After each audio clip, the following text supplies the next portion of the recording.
मी भाषण सांगणार नाही. मी नाही भाषण सांगून तुम्ही कंटाळाल, म्हणून मी एक शाहू महाराजांची एक छोटीशी गोष्ट सांगते. तुम्ही शांतपैकी ऐकून घ्या.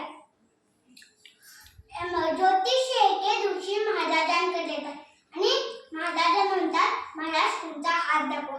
महाराज म्हणतात, नको, तुम्ही दूरवरून आलाय, आता आमचा